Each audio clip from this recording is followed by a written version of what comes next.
নজর রাখবো পরবর্তী সংবাদে। প্রতি বছরের ন্যায় এই বছরও বারুণী স্নানের আয়োজন করা হচ্ছে।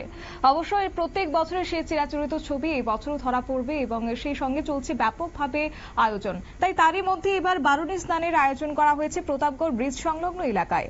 মূলত পিতামাতার উদ্দেশ্যে জলদান করা হয়ে থাকে, পাশাপাশি গঙ্গা মায়ের আরাধনা করা হয় বলেই জানা গেছে এবং হিন্দু ধর্মাবলম্বীদের সেই রীতিনীতি অনুযায়ী তারা বারুণী স্নানে তারা যোগদান করেন এবং সেই ছবি আজকেও ধরা পড়েছে। যদিও এই বিষয়কে কেন্দ্র করে কি রয়েছে সংশ্লিষ্ট বক্তব্য শুনুন। বাইরের তীর্থস্থান হয়, এই তীর্থস্থান এখানে হয়, এদের পুণ্য হয়, যে বস্তি বাসা এখানে মা বাবার কাজ করানো হয়, এখানে ভক্তরা পছন্দ আমার সব কিছু হয়, ভক্তদের পুরা জমে। এটা দীর্ঘদিন ধরে ভেবে চলে যায় থাকে যুবরা। এটা আপনার অনেকে দেখতে পারে না, বাইরে যেতে না, গঙ্গা যেতে পারে না, সেই এখানে যে গঙ্গা হয় সেই গঙ্গা এটাই হয়। এখানে তীর্থস্থান হয়, ঠাকুরের পিন্ডি দেওয়া হয়, এখানে মাথা মুন্ডি হয়, এখানে সব কিছু কাজ হয়। দেওয়া পরে মন্দিরে দর্শন করে দুর্বুদিতে রাখা এই ভক্তরা সব প্রকাশ দেওয়া হয়।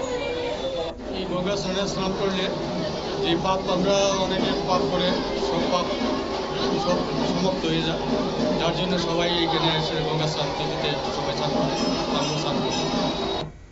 আপনারা শুনলেন তাদের বক্তব্য। অবশ্য পিতৃপুরুষের উদ্দেশ্যেই এই জলদান করা হয়ে থাকে এবং বারুণী স্নান আজকে সম্পন্ন হয়েছে প্রতাপগড় ব্রিজ সংলগ্ন এলাকায়, যেখানে ধর্মপ্রাণ সাধারণের উপস্থিতিও বেশ লক্ষণীয় ছিল। প্রত্যেক বছরের মতো এই বছরও পালন করা হচ্ছে গঙ্গা পুজো এবং পাশাপাশি রীতিনীতি অনুযায়ী বারুণী স্নানের আজকে আয়োজন করা হয়েছে প্রতাপগড়ে।